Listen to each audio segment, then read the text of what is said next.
فمن وجد خيرا فليحمد الله ومن وجد غير ذلك فلا يلومن إلا نفسه. رواه Muslim. Hadis ini sumbernya sahabat Abi Dzar Al-Ghifari yang merupakan kelanjutan atau melanjutkan hadis yang kemarin,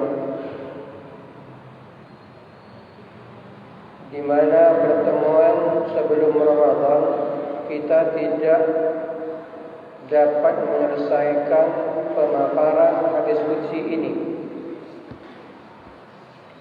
Dan alhamdulillah di bulan suci ini, di samping saya mendapatkan kebahagiaan waktu pertama sekaligus melanjutkan kajian hadis arba'in kita,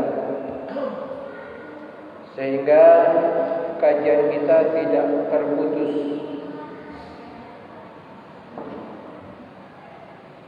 Saya bacakan lagi kandungan hadis qudsi ini. Allah Subhanahu wa taala berfirman, "Wahai hamba-hambaku, sesungguhnya aku telah mengharamkan kezaliman itu atas diriku sendiri. Dengan demikian, aku pun jadikan kezaliman itu di antara kalian sesuatu yang terlarang. Oleh karenanya, maka kalian jangan sampai saling menzalimi antara satu dengan yang lain. Wahai hamba-hambaku, keseluruhan kalian awalnya adalah orang-orang yang tersesat, tidak tahu apa-apa kecuali orang yang telah aku berikan dia hidayah. Maka berusahalah kalian untuk memperoleh hidayah dariku, niscaya aku akan memberi kalian hidayah. Ya ibadi, wahai hamba-hambaku, kalian seluruhnya awalnya orang yang kelaparan, kecuali orang-orang yang telah aku berikan dia makanan. Maka berusahalah untuk meminta kepadaku, niscaya aku akan beri kalian makanan. Wahai hamba-hambaku, seluruhnya kalian awalnya orang yang telanjang bulat, kecuali orang-orang yang telah aku berikan dia pakaian. Maka dengan demikian mintalah kepadaku pakaian, niscaya akan aku berikan kalian pakaian. Wahai hamba-hambaku, sesungguhnya kalian seluruhnya melakukan kesalahan pada malam hari, melakukan kesalahan pada siang hari, sedangkan aku adalah Zat yang Maha Pemaaf Pengampun atas semua dosa yang dilakukan. Fastaghfiruni aghfir lakum, maka beristighfarlah, minta ampunlah kepadaku, niscaya aku akan mengampuni dosa-dosa kalian. Wahai hamba-hambaku, kalian seluruhnya tidak akan memberi manfaat kepadaku, sebagaimana juga kalian tidak akan mampu memberi mudarat kepadaku. Wahai hamba-hambaku, seandainya orang pertama dari kalian dan orang terakhir dari kalian, seluruh manusia dan jin, mereka kompak melakukan ketakwaan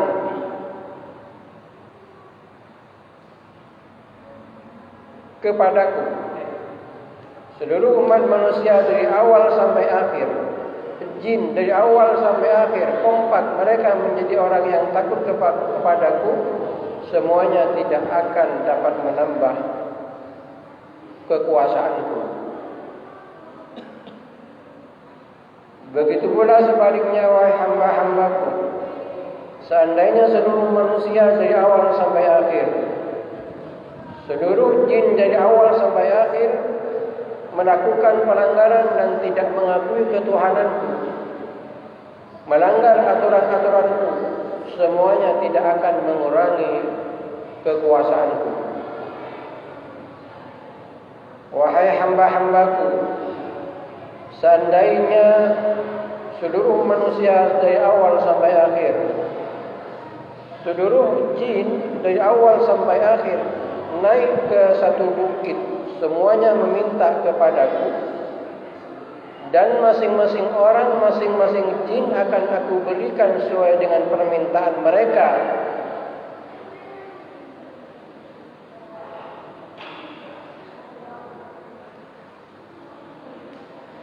Semuanya tidak akan mengurangi kekayaanku, kecuali seperti pengurangan air laut karena ditusuk oleh jarum. Wahai hamba-hambaku, seluruh amal-amal kalian akan aku perhitungkan, dan kemudian akan aku penuhi semua balasannya. Barang siapa yang menemukan dari amal itu amal baik, maka memujilah kepada Allah Subhanahu wa taala. Dan apabila kebalikannya, menemukan amalnya selama hidup menemukan sesuatu yang tidak baik, maka jangan salahkan siapa-siapa kecuali dirinya sendiri. Hadirin Bapak Ibu hadirat, as-shaimun as-shaimat, para jemaah Masjid Baitul Ilmi yang saya hormati. Inilah hadis yang sempat terbaca pertemuan akhir pra-Ramadan, namun tidak dapat terselesaikan pemaparannya karena hadisnya memang lumayan panjang. Apalagi hadis ini adalah hadis qudsi yang sebagaimana telah saya paparkan bahwa perbedaan hadis qudsi adalah kalau membaca Al-Quran ngerti tidak ngerti akan diberi pahala, sementara hadis qudsi kalau hanya sekedar membaca tidak ada tujuan taklim tidak dapat pahala.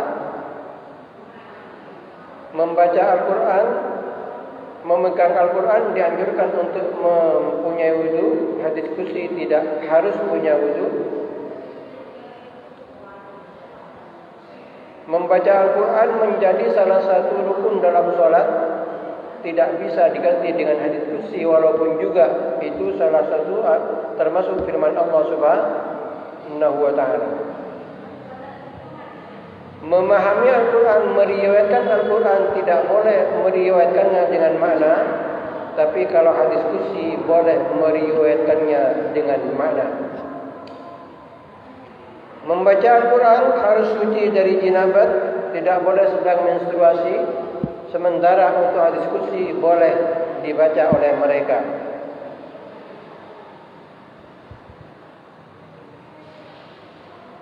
Ini salah satu perbedaan hadis qudsi dan Al-Quran.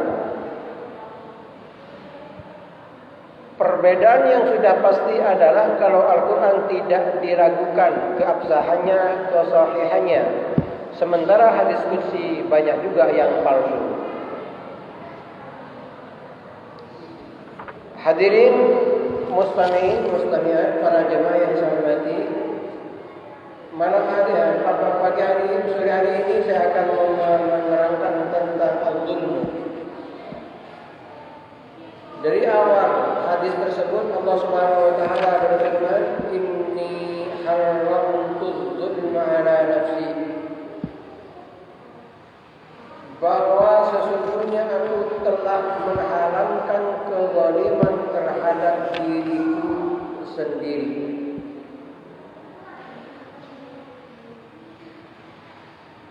Artinya apa? Tahrim zulmi ala Allah wa lafzul hadis sharihun fi anna Allah azza wa jalla mana nafsahu min adh-dhulmi li ibadihi. Wa inni haramtu adh-dhulma ala nafsi wa huwa sharihun fil Qur'an al-Karim aidan. Qala ta'ala wa ma ana bidhallamin lil 'abid. وقال سبحانه وتعالى إن الله لا يظلم الناس شيئا وقال في آية أخرى إن الله لا يظلم مثقال ذرة. Apa arti Allah Subhanahu wa taala mengharamkan kezaliman terhadap dirinya sendiri? Sebelum kita membahas juga diharamkan kezaliman itu antara kita. Artinya Allah tidak pernah dan tidak akan menzalimi makhluknya. Wa ma ana bidzallamin lil 'abid. Apapun yang menimpa kita, apapun yang menimpa seseorang, kalau yang menguntungkan itu sudah tidak perlu kita bahas. Orang punya penyakit kronis sehingga dia tidak menemukan obat untuk penyembuhan. Orang yang selamanya hidup dalam di bawah garis kemiskinan, usahanya tidak pernah berkembang dan lain sebagainya. Semuanya sedikit pun tidak ada unsur kezaliman dari Allah Subhanahu wa taala.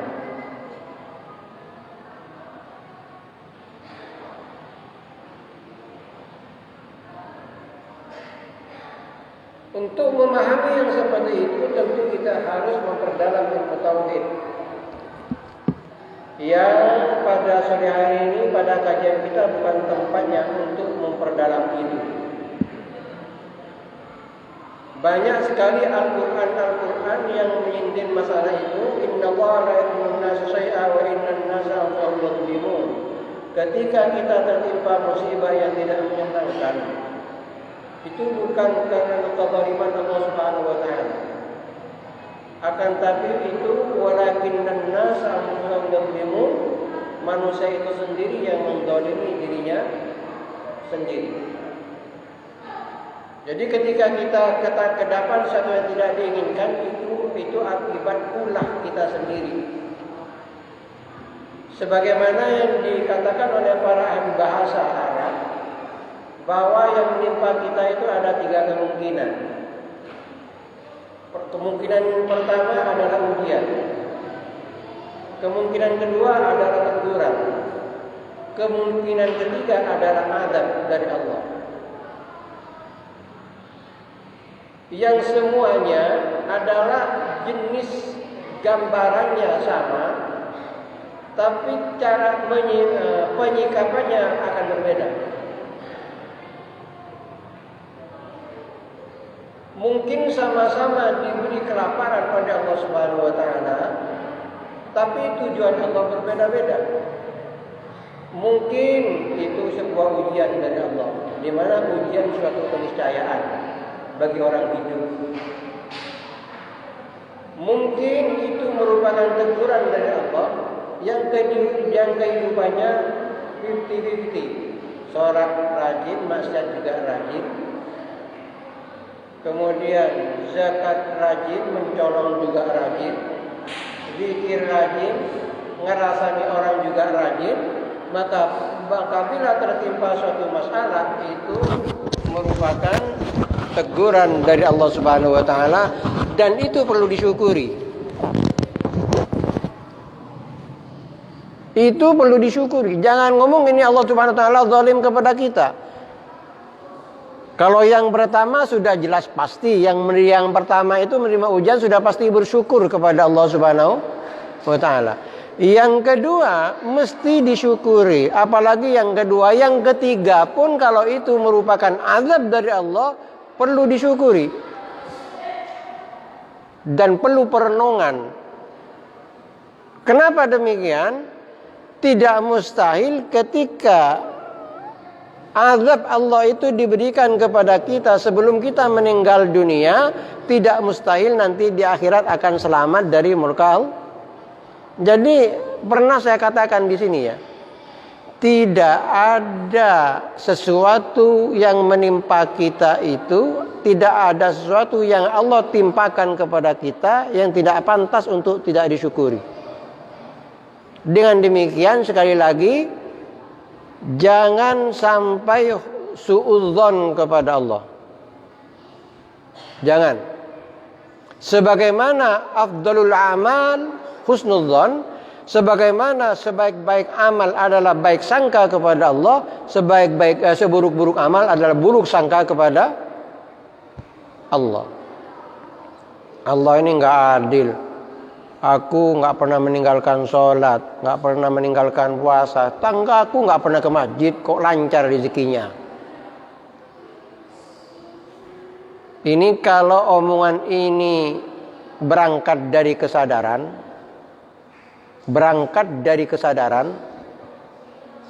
ya, itu kufur. Tapi kalau karena ketidaktahuan, itu fusuk. Banyak yang ngomong begitu kan.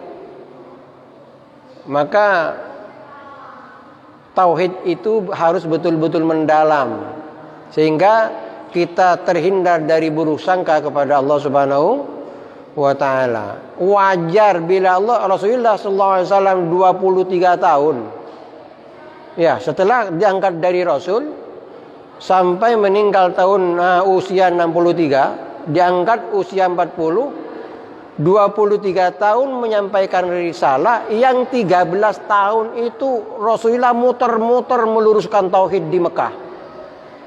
Gak ada omongan salat 5 waktu di Mekah, tidak ada omongan zakat di Mekah, tidak ada omongan haji di Mekah, tidak ada omongan wudu di Mekah, tidak ada. Di Mekah tidak ada pelarangan khamr, tidak ada. Di Mekah tidak ada pelarangan judi, tidak ada. Apa yang diluruskan? Tauhid. Karena tauhid ini adalah pondasi. Apabila dalam kitab Tambiul Mu'tarin dikatakan beribadah 2 rakaat berdiri di atas pondasi tauhid yang benar dan mantap, itu lebih baik daripada ibadah sujud 1000 rakaat yang berdiri di atas tauhid yang remeng-remeng. Jadi ini penting ini, makanya di sini wajar. Jadi hadis qudsi ini wajar di sini. Jadi sekali lagi, jangan sampai buruk sangka kepada Allah. Jangan sampai. Justru kalau kita merasakan sesuatu yang tidak enak, langsung segera introspeksi diri. Langsung. Jangan kenapa. Justru ya sedikit untuk menyampaikan orang yang arif billah. Ya, ini kelas tinggi ya. Dalam kitab Ihya Ulumuddin, orang ketika dalam hidupnya ngomong, kenapa yang diarahkan kepada Allah ini sudah kurang ajar sudah. Jadi orang-orang yang arif billah itu enggak berani ngomong kenapa.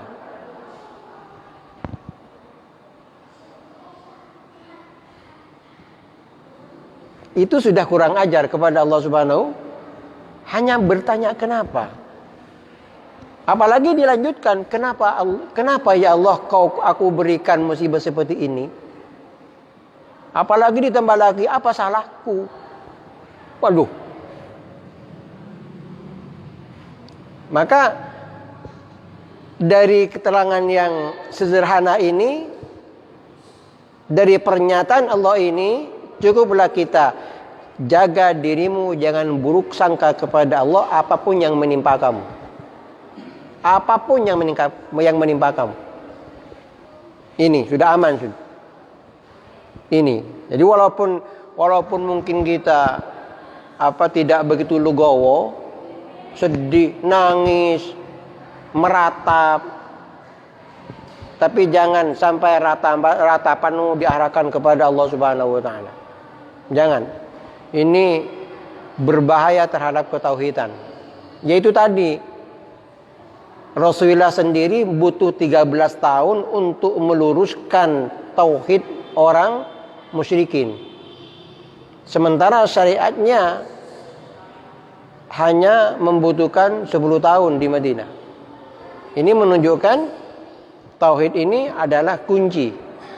Maka rukun Islam pertama kan syahadat. Itu tauhid kan? Asyhadu an la ilaha illallah wa asyhadu anna Muhammadar Rasulullah. Rukun iman juga pertama apa? Antu'mina billah. Ini adzulmu. Jadi innallaha la yadhlimu mithqala dzarratin. Allah tidak pernah dan tidak akan menzalimi seseorang mithqala dzarratin. Dzarrah itu adalah kalimat yang temporer. Ya. Yang dulu mungkin darat itu diartikan sebiji jagung atau sebiji gandum. Tapi pada dasarnya ahli bahasa mengkaji darat itu adalah sesuatu yang paling kecil. Awalnya ketika saya sekolah paling kecil atom. Sekarang ada lebih kecil lagi dari atom. Ya pokoknya yang terkecil, darat itu. Jadi sebelum ditemukan atom, darat itu para ulama fikih klasik membahas masalah gandum, biji kacang hijau. Tapi setelah ditemukan atom, perkembangan ahli tafsir, maka itu atom paling kecil. Jadi dzarrah itu tidak terbatas oleh benda, tapi apapun mungkin beberapa tahun yang akan datang ditemukan benda yang paling kecil, itu dzarrah. Jadi Allah tidak pernah dan tidak akan menzalimi hambanya sekecil dzarrah apapun. Tidak pernah. Justru itu semua nikmat, ya. Wa ma anna bidhallamin lil 'abid. Ayat lain, dhallam. Kalimat dhallam itu fa'al. Fa'al dalam kajian bahasa Arab, fa'al itu faida mubalaghah. Dhallam. Seperti ghafurun lebih mubalaghah lagi atau ghafar. Kalau ji'un, ji' itu lapar, kalau ji'an sangat lapar. Syab'un kenyang, kalau syab'an sangat kenyang. Az-zulmu zulmun, zalimun orang zalim, zallamin bidzallam itu sangat zalim. Alimun orang alim, allamah sangat alim. Jadi Allah Subhanahu wa taala mengakui dirinya wa ma ana bidzallamin lil 'abid. Aku tidak pernah tidak akan menzalimi umat atau makhluknya. Dah. Ketika Allah Subhanahu wa taala mengharamkan kezaliman terhadap dirinya sendiri, kemudian harramallahu azza wa jalla az-zulma ala ibadihi wa nahahum an yatadzalamu fima bainahum fahurima ala kulli insanin ay yudlima ghairahu ma anna adh-dhulma fi nafsi muharramun mutlaqan wa huwa naw'an. Al-awwal dhulmun nafsi wa 'adhamu al-isyraku billah. Qala ta'ala inna syirka la dhulmun 'adzim. Lianna al-musyrika ja'ala al-makhluqa fi manzilatil khaliq wa 'abadahu ma'a Allah ta'ala al-munazzah 'anil syarik. Allah mengharamkan zalim terhadap dirinya sendiri. Selanjutnya menyusul hadis itu menganjurkan kita agar kita jangan saling menzalimi antara kita. Bahkan di sini bainal ibad. Ma ma'nal ibad? Hamba Allah juga manusia, hamba Allah, jin juga hamba Allah. Tidak boleh saling menzalimi.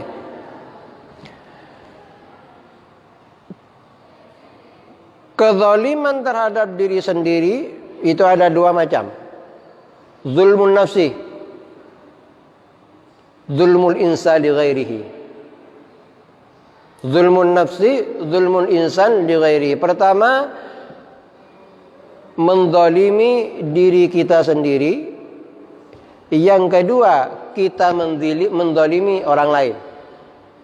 Sama-sama dilarang. Menzalimi diri kita sendiri beragam, bertingkat-tingkat. Menzalimi diri kita sendiri yang paling besar adalah kita menyekutukan Allah. Menyekutukan Allah. Karena akibat penyekutuan Allah Subhanahu wa taala, kita akan menuai siksaan di akhirat. Berarti kita disiksa karena kita zalim, tidak menjaga diri kita sendiri. Kenapa a'dhamu al-isyraku billah? Sebab kezaliman yang namanya syirik ini kalau terbawa sampai kematian, innallaha la yaghfiru ayyushraka bihi wa yaghfiru ma duna dzalika liman yasha. Allah tidak akan mengampuni dosa yang namanya syirik kalau dibawa sampai kematian. Ingat, kalau dibawa sampai kematian. Kalau sebelum kematian dia kembali pada kebenaran, tidak ada dosa besar di sisi Allah Subhanahu wa taala kalau segera bertaubat kepada Allah. Jadi harus kadang-kadang orang-orang itu menyampaikan sesuatu nggak lengkap. Syirik itu dosa besar, nggak diampuni oleh Allah. Iya, kalau mati sampai kesyirikan. Seperti kemarin siapa? Ali Markus ya, yang meninggal dunia itu. Kan ustadz dulunya. Jadi setelah ikut Katolik dia jadi pendeta. Meninggal dalam kondisi itu. Itu yang tidak la yaghfiru ayyushraka bih. Itu yang dimaksud. Seandainya Ali Markus itu kembali kepada Islam, walaupun selama beberapa tahun jadi pendeta, bahkan mungkin jadi Paus Paulus, tapi sebelum kematian kembali kepada Islam, selesai. Tapi kan terbawa sampai kematian, ya sudah. Nggak ada nilainya, semua keimanan terdahulu. Itu yang dimaksud. Jangan jadi syirik nggak ada diampuni, syirik nggak diampuni. Tunggu dulu sampai di mana. Jadi kalau terbawa sampai kalau tidak terbawa sampai kematian, tidak ada dosa besar bagi Allah, bagi orang yang bertaubat kepada. Juga tidak ada dosa kecil bagi Allah kalau orang israr. Israr apa? Kecil sih dosanya, tapi tiap hari rutin. Kalau yang kecil kalau dikerjakan secara rutin jadi besar. Ya. Kenapa kalau ini cuma kecil kok, dosa kecil, ya. Nanti kalau sudah wudu sudah selesai katanya. Ya. Tapi kalau rutin tiap hari menjadi besar. Sebesar apapun termasuk besarnya kesyirikan kepada Allah, kalau tidak terbawa kepada kematian, kecil bagi Allah Subhanahu. Innallaha yaqbalu taubatal abdi ma lam yugharghir. Selama masih nafas tidak melintasi tenggorokan, itu masih diampuni oleh Allah Subhanahu wa taala. Harus lengkap. Sekarang kan syirik itu kok merajalela gitu loh. Kok kayak gimana gitu loh. Ya. Ala kulli halin, kenapa a'dhamu wal isyrak billah? Kenapa kesyirikan itu merupakan kezaliman pada diri kita sendiri, paling besarnya zaliman? Karena dengan kematian membawa kesyirikan, kapanpun tidak akan dipindahkan dari neraka. Tidak. Tapi kalau dosa ghairu syirki, lain kesyirikan, selama punya keimanan, ada waktunya nanti akan dipindahkan ke surga. Jadi mereka terbakar di neraka selama-lamanya karena dia ulahnya sendiri. Nah, maka ada tingkatan orang nggak sholat, ya, juga mendolimi dirinya sendiri. Tapi di sisi lain dia puasa, kapan-kapan juga masuk surga dengan puasanya. Maka saya katakan az-zulmu 'ala nafsi tingkatan. Tingkat pertama tertinggi kedzaliman adalah isyrak. Asyrak billah. Sebab tidak pernah akan selamat, diangkis dari neraka. Tapi di bawahnya puasa, enggak sholat. Gimana percuma? Enggak percuma kok. Ada orang percuma kamu enggak apa-apa sholat kalau enggak puasa. Enggak.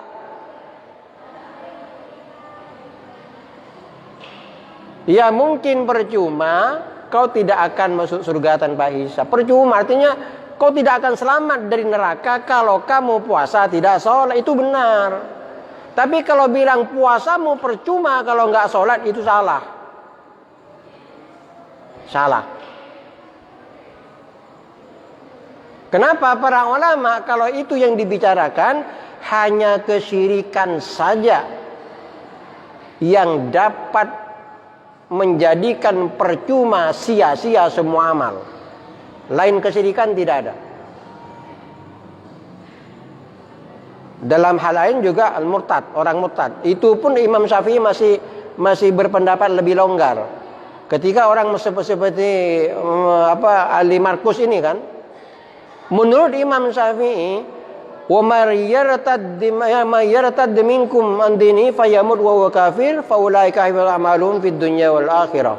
Orang yang ridda, yang murtad dari Islam masuk ke agama lain, ya, habitat amaluhu, hilang, terhapus amalnya. Apa kata Imam Syafi'i? Bukan berarti terhapus amalnya itu hangus seperti arang, nggak bisa diangkis lagi. Tapi Imam Syafi'i lebih cenderung amalnya dikarantina. Kalau nanti dia kembali ke Islam akan dikembalikan lagi. Ini mazhab kita. Kalau muridnya Imam Ahmad enggak, udah selesai hangus. Kakak ngurus dengan itu. Lumayan mazhab kita ya, punya pendapat seperti itu. Lumayan. Jadi kezaliman juga bertingkat-tingkat. Ya. Jadi kalau pertama isyrok ini baru menghancurkan semuanya. Tapi kalau yang lain enggak, sudah kita hafal ayatnya. Apa? Wa may ya'mal mithqala dzarratin khairan yarah wa may ya'mal mithqala dzarratin syarran. Setiap kita melakukan kebaikan, asalkan kebaikan itu dilakukan dalam kondisi keimanan, maka akan kita lihat hasilnya nanti. Itu. Jadi nggak benar, sekali lagi nggak benar kalau ngomong bilang puasanya sholatnya nggak apa-apa, puasanya sia-sia kalau tidak sholat. Ini dzulmun nafsi. Kemudian apa? Wa yalidul isyraq billah al-ma'asi wal atham as-saghira wal kabira fa inna fiha dzulman lin nafsi bi iradiha muwarid al-'adzab wal halak fid dunya wal akhirah. Maka di sini dikatakan apa?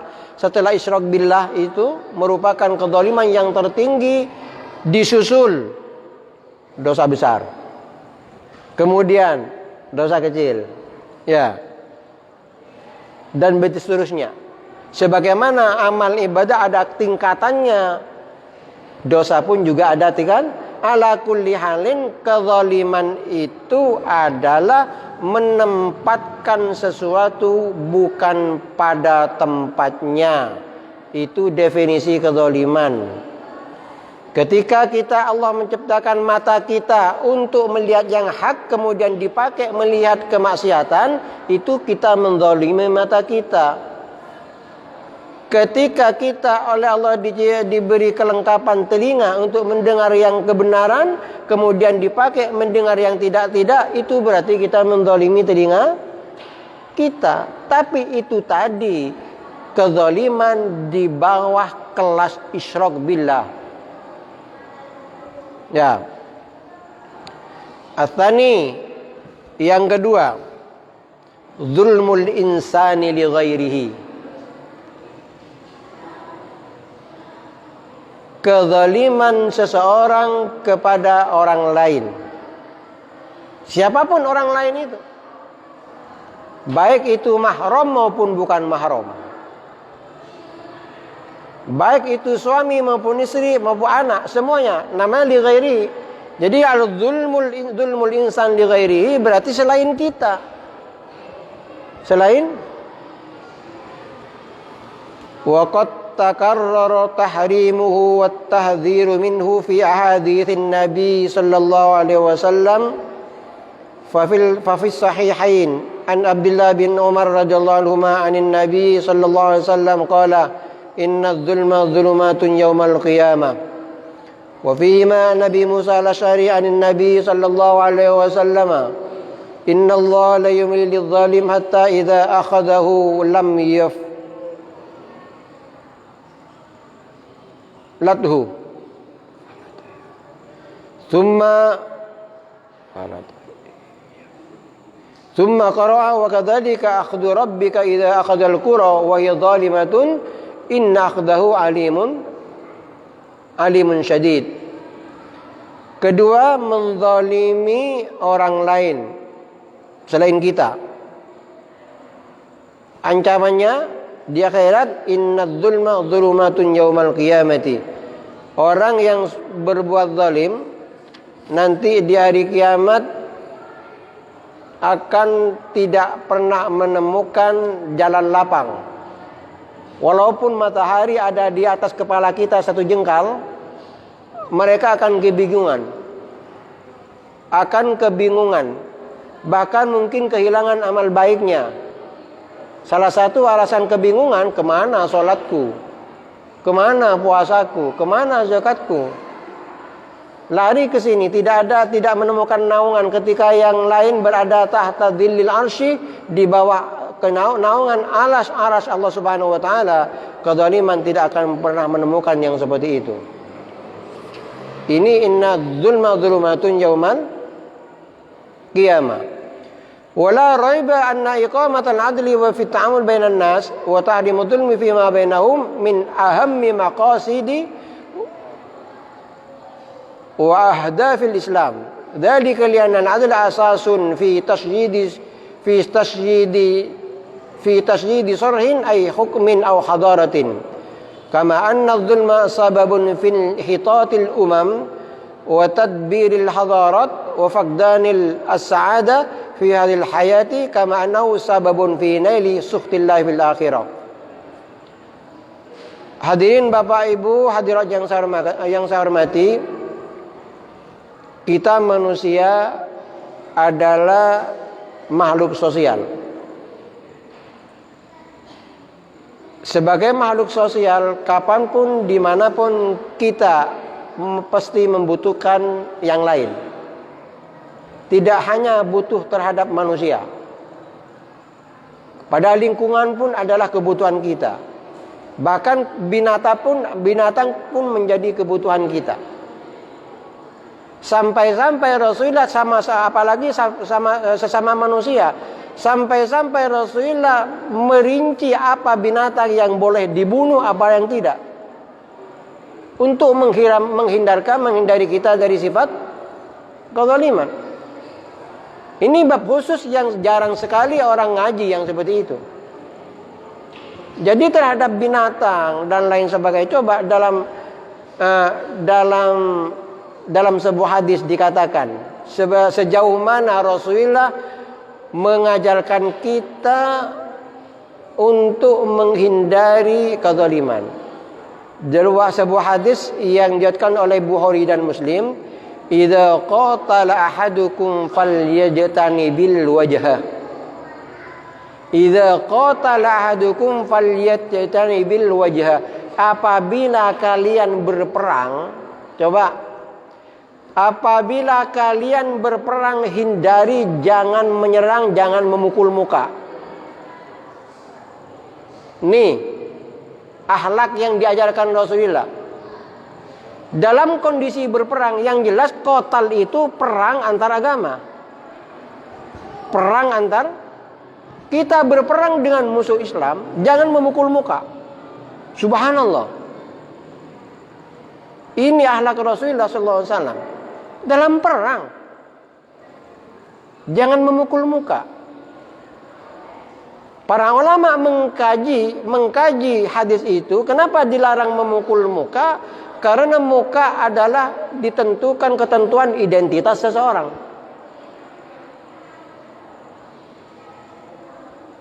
Ditentukan identitas seseorang. Tapi saya berpikir untuk zaman sekarang, perang zaman sekarang sulit untuk menghindari mukul muka itu. Lagi dijatuhkan bom, hancur semua kok. Tapi begini, Sayyid Alawi Al-Maliki memaparkan hadis ini, paling tidak hadis ini mengajarkan kita memukul muka, termasuk mungkin pukulan itu dianjurkan dalam syariat, itu tetap dilarang.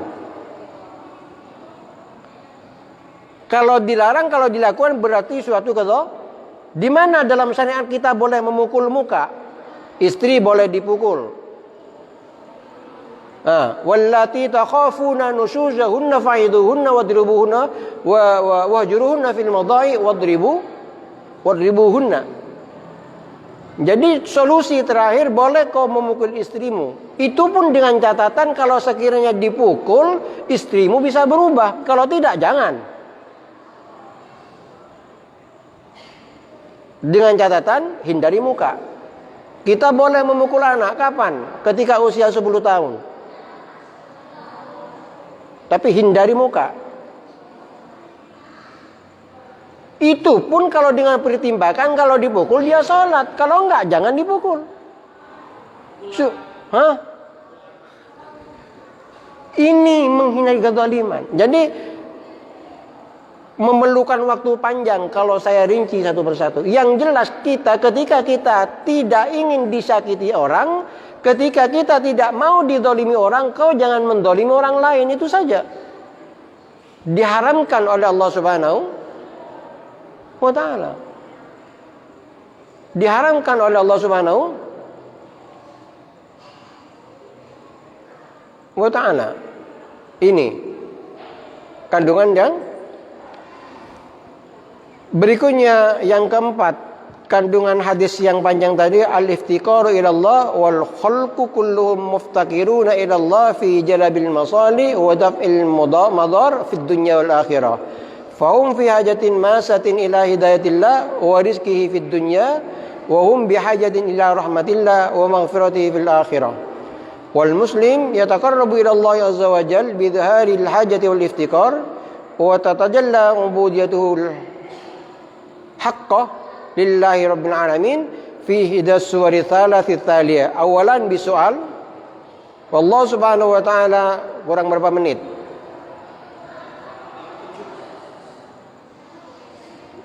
Kurang?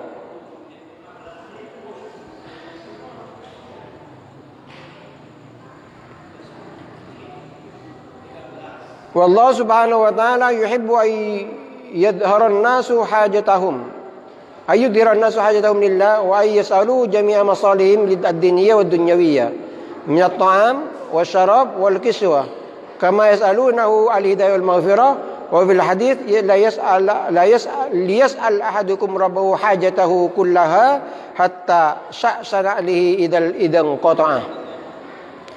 Thaniyan bi talabil hidayah, thalithan bil imtithalil kamil wa dhalika bi istiyabi kulli ma nahaa Allah ta'ala anhu ta'ala wa fa'ala kullama amara Allah bihi subhanahu wa ta'ala.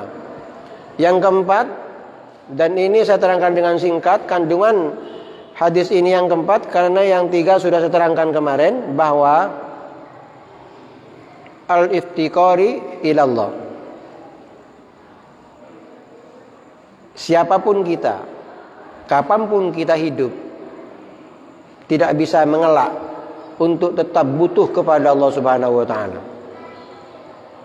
Ulangi, kapanpun kita hidup, dimanapun kita hidup, tidak pernah akan bisa mengelak, tetap kita butuh kepada Allah Subhanahu wa ta'ala. Seluruh makhluk,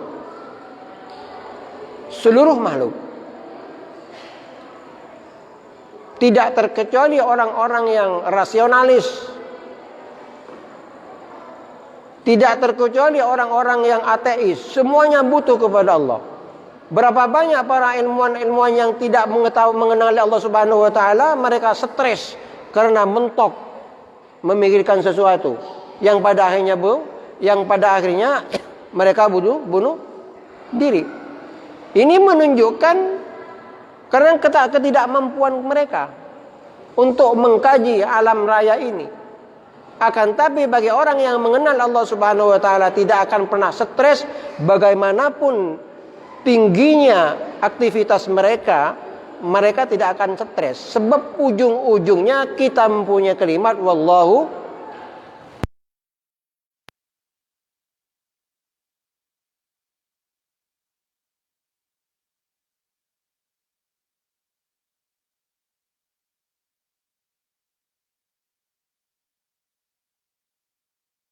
ilmu pengetahuan sesuai dengan Al-Quran. Oke lah, gempa akibat pergeseran kulit bumi. Betul, orang beriman ngomong bumi itu kan benda mati. Iya.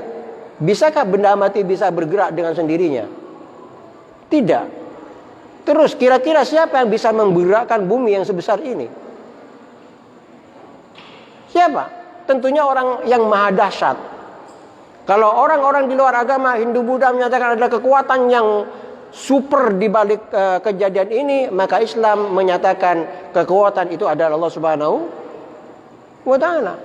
Dengan demikian kita butuh, ketika kita melakukan kajian, riset dan penelitian dan lain sebagainya, kapanpun dan dimanapun kita masih butuh pertolongan dan petunjuk dari Allah Subhanahu wa taala, al-istiqor.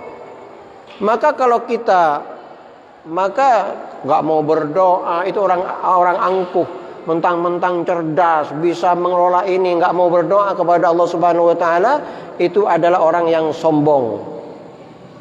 Karena tidak akan, ya tentunya bagi kita loh. Jadi yang dibicarakan orang yang kenyataannya memang seperti itu, sudah saya katakan tadi. Banyak yang stres di orang-orang di luar sana. Kenapa? Karena tidak ada nilai-nilai istiqor kepada Allah Subhanahu wa ta'ala, yang pada dasarnya semuanya adalah butuh Allah Subhanahu. Ini kajian hadis kita pada sore hari ini. Demikian, kurang 5 menit ya.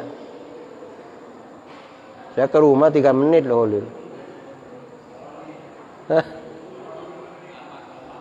Oh, 8. Sanian bitolabil hidayah. Sudah.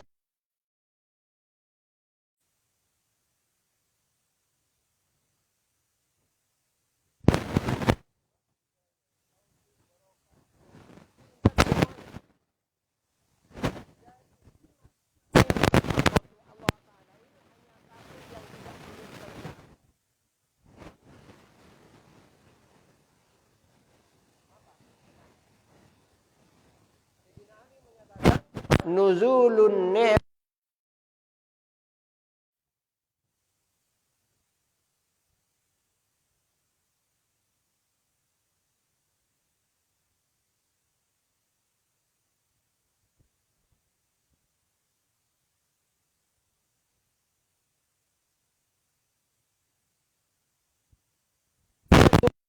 perut duniawi ya.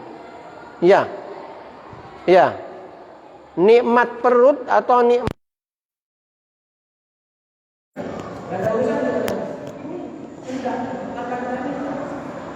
apakah ketika sebelum lahir kita bersama kita untuk didengar di bawah tanah ini nih, tapi ini akan segera hilang dari kita. Perut akan segera hilang dari kita kalau kita melanggar hukum.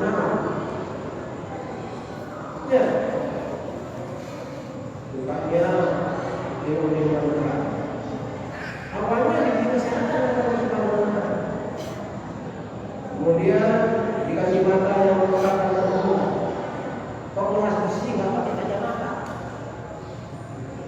Jadi turunnya nikmat itu bila sebabnya wasalatinya itu hilangnya nikmat karena pelanggaran.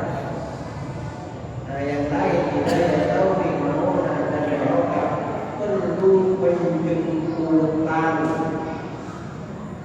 Jangan mimpi atau tidur apa berpangku tangan di rumahmu kemudian dapat hidayah terlalu. Jangan mimpi kamu duduk di tempat kemudian di tempat yang punya ingin dapat hidayah dari Allah Subhanahu wa taala.